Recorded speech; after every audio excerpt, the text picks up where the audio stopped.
ഓണം വാരാഘോഷവുമായി ബന്ധപ്പെട്ട് നിരവധി സാംസ്കാരിക പരിപാടികൾ തിരുവനന്തപുരത്ത് സംഘടിപ്പിക്കുന്നുണ്ട്. ഇന്നലെ മീഡിയ വണ്ടും അത്തരത്തിൽ അനന്തപുരിക്കായി പ്രേക്ഷകർക്കായി ഒരു സംഗീത നിശ തന്നെ അവതരിപ്പിക്കുകയും ചെയ്തു. അങ്ങനെ ഒട്ടനവധി സാംസ്കാരിക സാമൂഹിക പരിപാടികളൊക്കെ കൊണ്ട് സമ്പന്നമാണ് ഈ ഓണക്കാലം. സനിസ ശോഭാചന്ദ്രൻ ചേരുന്നു. സനിസ, തിരുവനന്തപുരത്തെ ഓണാഘോഷം എങ്ങനെയുണ്ട്? കളറല്ലേ? പ്രത്യേകിച്ച് സനിസ തിരുവനന്തപുരത്ത് മീഡിയ വണ്ണിൽ ജോലി ചെയ്തതിനു ശേഷമുള്ള ആദ്യത്തെ ഓണമായിരുന്നു. അപ്പോൾ ആ ഓണം വൈബ് എങ്ങനെയുണ്ട്? അജയ്, നിങ്ങൾക്ക് ദൃശ്യങ്ങളിൽ കാണാമെന്ന് കരുതുന്നു. ജനസാഗരമാണ്. തിരുവോണമുണ്ടിട്ടും ആർക്കും ക്ഷീണമൊന്നുമില്ല. ജനസാഗരമാണ് കനകക്കുന്നിലേക്ക് എത്തിച്ചേരുന്നത്. ഇവിടെ ശിങ്കാരിമേളത്തിന്റെ ഒക്കെ ഒച്ച, അതിന്റെ ഒരു കൊട്ടലിന്റെ ശബ്ദം എല്ലാവർക്കും കേൾക്കാമെന്ന് കരുതുന്നു. വലിയ തരത്തിലുള്ള ജനത്തിരക്കാണ്. ആൾക്കാർക്ക് ഈ ഓണം വൈബ് വിട്ടിട്ടില്ലെന്ന് പറയാം. കൂടാതെ തന്നെ ഇവിടെ തിരുവനന്തപുരത്ത് 9 വരെ ഓണാഘോഷങ്ങളുണ്ട്. സംസ്ഥാന സർക്കാരിന്റെ ഓണ വാരാഘോഷ പരിപാടിയുടെ ഭാഗമായി ഇനി വരുന്ന 9 വരെ ഇവിടെ വിവിധ പരിപാടികൾ, കലാപരിപാടികൾ, അതുപോലെ തന്നെ വിവിധ പരിപാടികളാണ് 33 സ്ഥലങ്ങളിലായിട്ട്, സ്റ്റേജുകളിലായിട്ട് നടക്കാൻ പോകുന്നത്.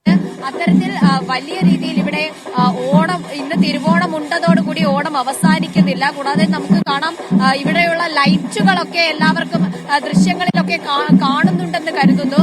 വലിയ രീതിയിൽ സജ്ജീകരിച്ചിരിക്കുന്ന ദീപാലങ്കാരം കാണാൻ തന്നെ രാവെന്നോ പകലെന്നോ ആൾക്കാർ ഇവിടെ എത്തുന്നുണ്ട്. രാത്രി ഒരു 6 മണിയോടെ ഇവിടെ ഈ ദീപാലങ്കാരങ്ങളൊക്കെ തെളിയും. അതിനുശേഷം നിരവധി പേരാണ് ഇത് കാണാനും ആസ്വദിക്കാനും ഇവിടെ എത്തിച്ചേരുന്നത്.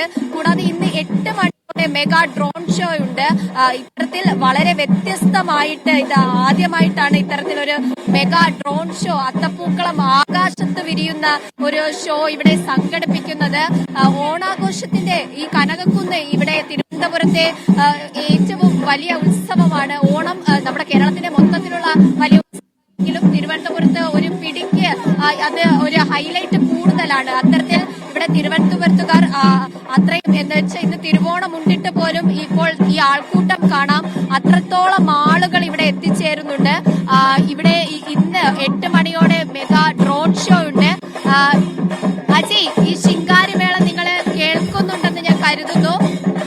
അല്പസമയം നമുക്ക് ശിങ്കാരിമേളം കേട്ടാലോ? തീർച്ചയായും സനിസ, നമുക്ക് ഓൺ സ്ക്രീനിൽ നിന്നുകൊണ്ട് ഇത് ആസ്വദിക്കാം. തന്നെ ഇത് ആസ്വദിക്കാം. കുറച്ചു നേരം ഞാൻ പ്രേക്ഷകരിലേക്ക് ആ ശിങ്കാരിമേളത്തിന്റെ ആ ഒരു വൈബിലേക്ക് നിങ്ങളെ ഞാൻ കൂട്ടിക്കൊണ്ടുപോവുകയാണ്.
ദീപാലങ്കാരം കാണാം. ഇവിടത്തെ ഓണം വാരാഘോഷത്തിന്റെ ഒരു പ്രത്യേകത ഇവിടെ രാത്രി തെളിയുന്ന ഈ ദീപാലങ്കാരം തന്നെയാണ്. ഇത് കാണാൻ വേണ്ടി മാത്രം നിരവധി പേരാണ് തിരുവനന്തപുരത്തിന്റെ വിവിധ ഭാഗങ്ങളിൽ നിന്നും, കൊല്ലത്ത് നിന്നും, മറ്റ് സംസ്ഥാനങ്ങളിൽ നിന്നും പോലും ഇവിടെ ആൾക്കാരെത്തുന്നുണ്ട് ഈ ദീപാലങ്കാരം കാണാൻ വേണ്ടിയിട്ട്. ആ ചേച്ചി, ഓണം വൈബല്ലേ? തിരുവോണം ഉണ്ടിട്ട് പോലും വീട്ടിലിരിക്കാൻ തോന്നുന്നില്ലല്ലേ? അടിച്ചു പൊളിക്കാൻ വേണ്ടി ഇറങ്ങി. വിവിധ പരിപാടികൾ, ഈ ലൈറ്റ് ഒക്കെ കാണാൻ എന്ത് രസമാണ്. കഴിഞ്ഞ വർഷത്തെ അടിപൊളി നന്നായിട്ടുണ്ട്. മൂഡ് മാറുന്നില്ലല്ലേ? മാറില്ല, ഇനിയുണ്ട്, തുടങ്ങിയല്ലേ ഉള്ളൂ. ഇനി ഒരു ദിവസം നന്നായിരിക്കും. എല്ലാം അടിപൊളിയാണ്. അജി, ഓണം മൂഡ് തുടങ്ങുന്നേ ഉള്ളൂ, ഓണം തീരുന്നില്ലെന്നാണ് ഇവിടെയുള്ളവർ പറയുന്നത്.